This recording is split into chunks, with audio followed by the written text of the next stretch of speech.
Hey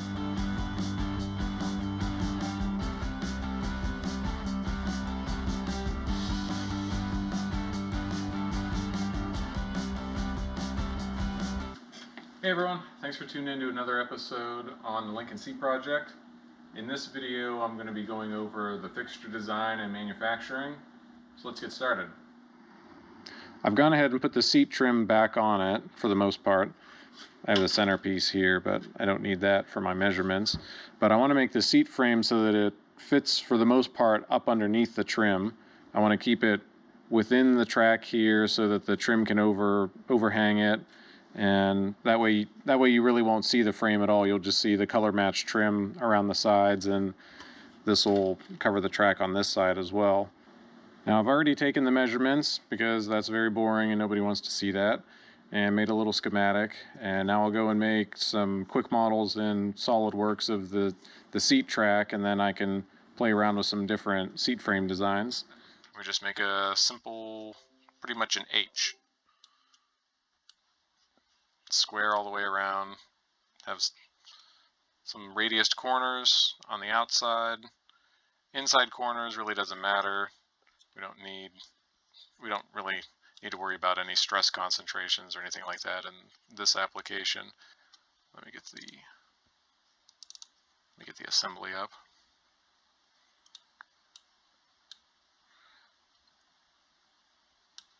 So it's going to be attached here, here, back here, and over here to the legs. And those are wooden legs. They'll be about 8 inches tall.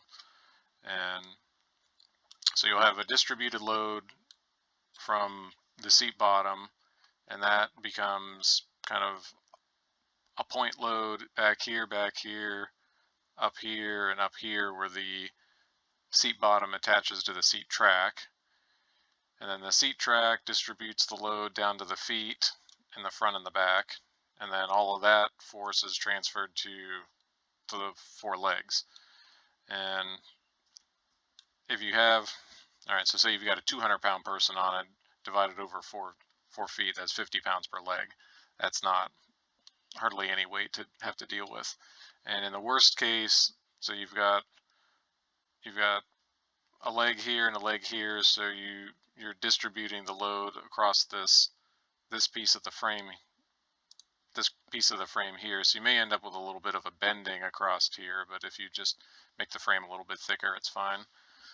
And I'm not going to bother running any simulations. I've got the simulation add-on in here, but we just look at it and kind of go, that looks good enough, and then make it a little bit thicker, and then you won't have any problems. But with this design, I thinned it out a little bit, so we've got pretty minimal overhang on either side, and the plastic trim piece on the car seat will cover that, and it's tucked up high enough that it should be pretty well hidden by the plastic trim. And considering when you walk up to the seat, you'll pretty much be looking at it from an angle like that, so you won't really see anything. If the seat frame's hanging out a little bit under the trim, you're not going to see it unless you crouch down on the floor. You need to go over to the part and then say make a drawing from part. So I'll spit out a quick drawing that I can send to my buddy with his machine shop. So we'll do this. SolidWorks is an awesome program. I did have Fusion 360, and that, in comparison, that's a real pain in the ass to use. So I dumped it and went back to SolidWorks. Luckily, I was able to get a year free. Okay, so if we change that to 3 decimal, we can see I've got it set at a 1/8 thickness, but we'll see what my buddy has in stock. We may go a little bit thicker if he has something in stock. Now let me change this back to centimeters, because all of my measurements were in centimeters. And if I do it all in inches, then you'll get some really weird decimals. Alright, so we need an overall. And do panel here.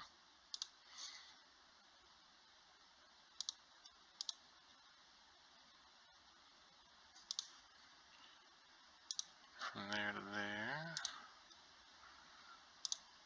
Alright, now technically this is fully dimensioned, but the machinists appreciate it if you give extra dimensions so they don't have to do a bunch of math.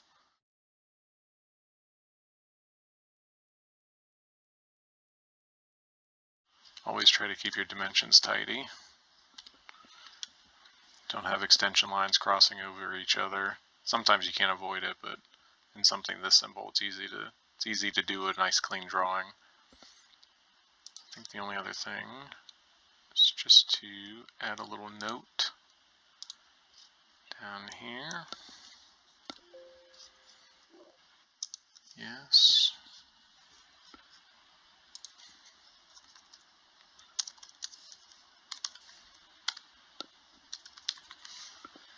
And we just want to break all outside corners so we don't have any sharp edges.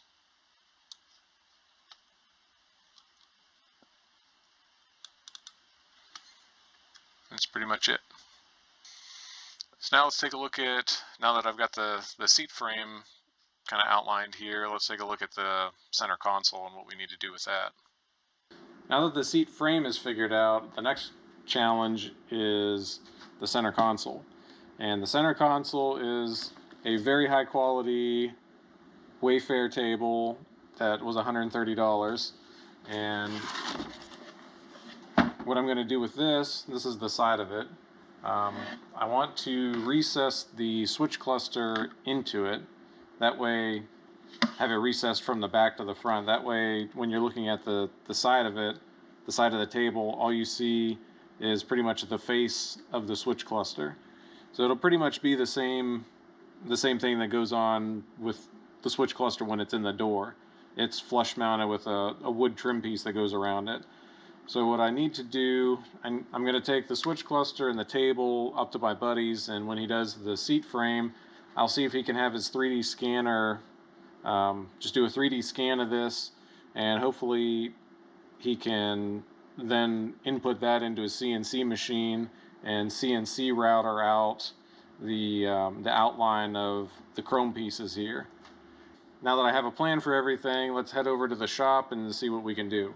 And we saw previously that I made the 3D drawing in SolidWorks, and I sent it over to Brent, and he's got it pulled up on his machine so he can cut it out on his CNC plasma cutter. All right, we're over at the CNC plasma cutter to cut out the base frames.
And there we have frame number 2. Frame number 1 was cut out a little bit ago, and I already held that up to the seat to make sure that it fits, and it does. So I think we're good to go. Alright, well that one is still cooling, but if we take a look here, we ended up going with 1/4 inch plate. This was already on the machine, so we just ended up going with it. And we'll definitely be able to have some fatties plop down on the seats, and that frame isn't going to go anywhere. But once that cools, we'll take a look at the router table so we can get the controllers into the side of the seat console. Alright, so now we got the 3D scanner out to make some scans and outlines of the controllers.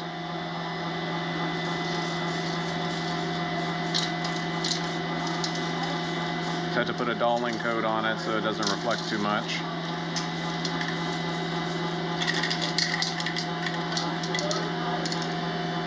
evaporates off. Oh, cool.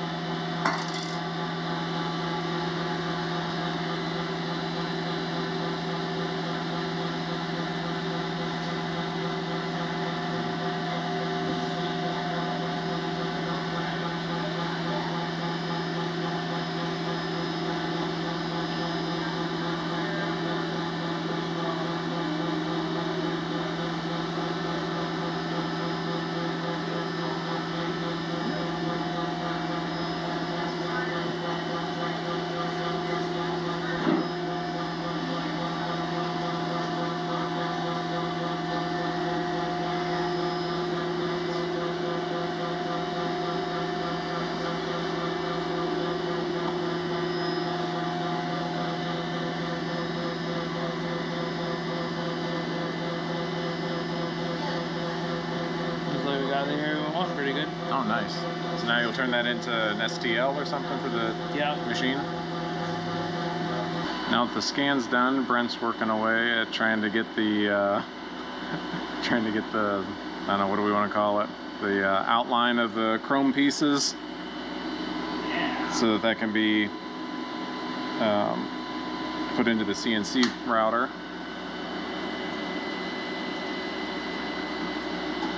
So that might take a few minutes.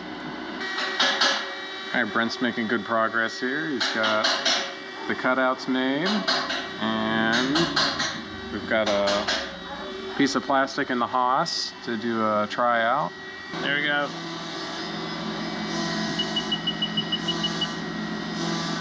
There, I got the prototype going.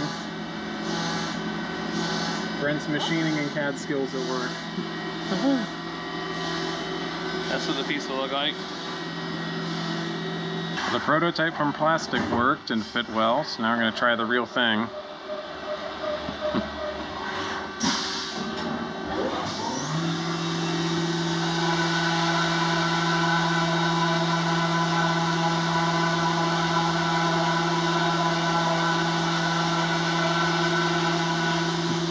Now my only concern is how it busts through the other side, if it's going to be a clean cut or if it's going to... Well, it should do perimeter cut. You know, if it's milling, it's not like a through cut.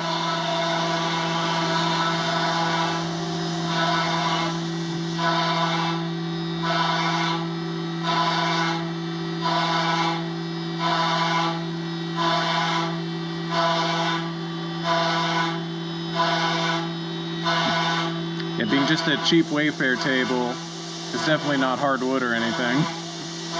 Yeah, I know.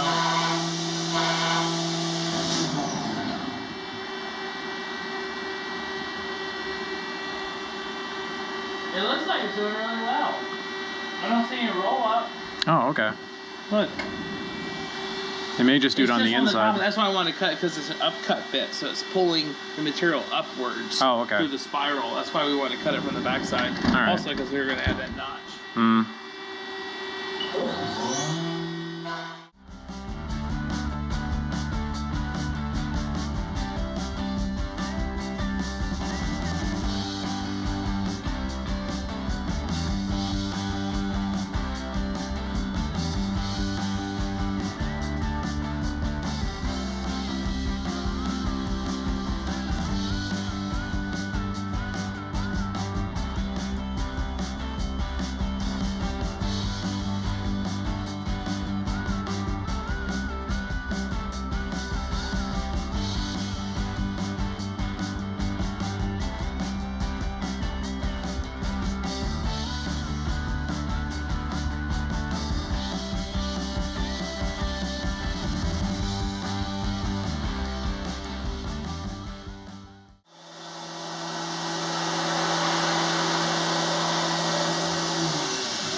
Hmm? Oh, that's smelly wood. No, it's not real wood. It's glue. It's glue and a little bit of wood.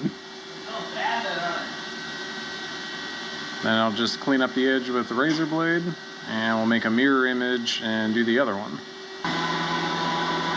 Got the first one out of the machine. So this is the passenger seat controller.